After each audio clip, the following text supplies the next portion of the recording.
ડાકોર મંદિરમાં ફાગણી પૂર્ણિમાની તૈયારીઓ શરૂ કરી દેવામાં આવી છે અને 14 માર્ચે દોલોત્સવની ભવ્ય ઉજવણી કરવામાં આવશે। ત્યારે ભક્તોએ અમદાવાદથી ડાકોર પગપાળા પ્રયાણ શરૂ કર્યું છે।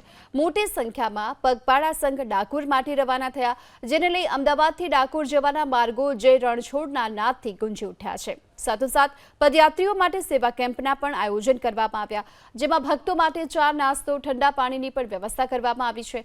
સાથે કેટલાક કેમ્પમાં મેડિકલની ટીમ પણ તૈનાત કરાઈ, એટલે કે કોઈ પદયાત્રીને કોઈ શારીરિક તકલીફ હોય તો તેમને પ્રાથમિક સારવાર પણ આપવામાં આવી રહી છે। દર્દીને ઇમરજન્સી હોય તો ઓક્સિજનની પણ વ્યવસ્થા રાખવામાં આવી।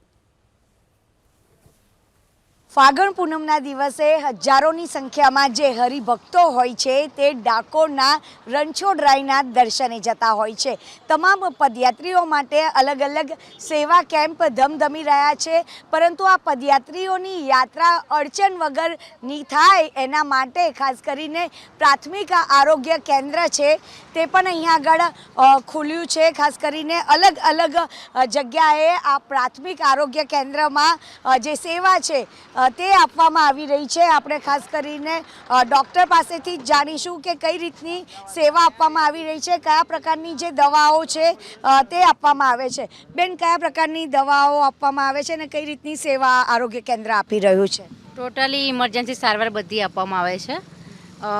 દુખાવો છે, તાવ છે, શરદી, ખાંસી, પછી જો કોઈ પડી ગયું હોય અને આવે તો ટીટી આપવામાં આવે છે। પછી પ્રેગ્નેન્ટ વુમન જતી હોય તો એને કંઈ બી તકલીફ પડે એક્ઝામિનેશન કરવામાં આવે છે।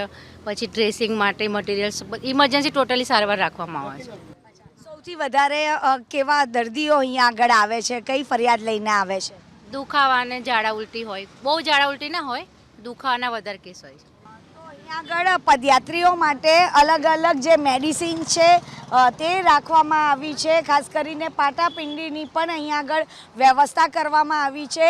ઇમરજન્સી હોય તો અહીંયા આગળ ઓક્સિજનની પણ વ્યવસ્થા છે તે રાખવામાં આવી છે। ખાસ કરીને હીટ સ્ટ્રોકના લક્ષણો જણાય તો તેના માટે પણ અહીંયા આગળ દવા આપવામાં આવી રહી છે। એટલે કે આ તમામ પદયાત્રીઓ જ્યારે નીકળતા હોય અને કોઈ બીમાર થઈ જાય તેના માટેની અહીંયા આગળ પ્રાથમિક આરોગ્ય કેન્દ્ર છે તે ખડે પગે સેવા આપી રહ્યું છે।